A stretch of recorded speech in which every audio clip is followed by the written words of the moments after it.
মামা আমি বিয়ে করেছি, তোমার বৌমাই দেখো। এই তুই বিয়ে করে নিয়ে চলে আসছিস? Yes. তা বিয়ে করেছিস তা বউ শিক্ষিত তো? হ্যাঁ হ্যাঁ, জন্মের শিক্ষিত, বিশাল পড়াশোনা। তা আচ্ছা মা, তুমি কত দূর পর্যন্ত পড়াশোনা করেছো? শোনেন মা, পড়াশোনাটা বাদ দেন। বলছে আমি যদি শিক্ষিত হই তাহলে আমাকে দিয়ে চাকরি করাবেন?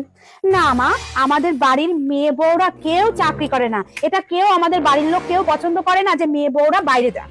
আচ্ছা মা, আমি যদি শিক্ষিত হই তাহলে রোজ সকালবেলা উঠে আমাকে দিয়ে ঘর ঝাড় দেবেন? হ্যাঁ, তোমাকে তো বাড়ির বউ, তো তোমাকে তো ঘর ঝাড় দিতেই হবে।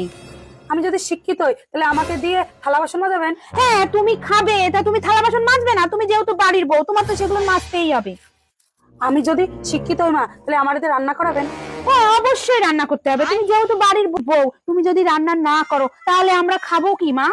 আচ্ছা মা, আমি যদি শিক্ষিত হই আপনাদের বাড়ির সমস্ত লোকের জামা প্যান্ট আমার কাছে হবে? হ্যাঁ, তুমি যেহেতু বাড়ির বউ মা, তা সেই জন্যই তো তোমার সবার জামা কাপড় কাচতে হবে মা। তোর বাড়া, তাহলে তো শিক্ষিত শিক্ষিত করছেন কেন? শিক্ষিত দেখে আপনি জল খাবেন? হ্যাঁ, আমার যখন বাড়ির সমস্ত কাজ করতে হবে, এই শিক্ষিত দেখে বাল ছেড়ে বলবো।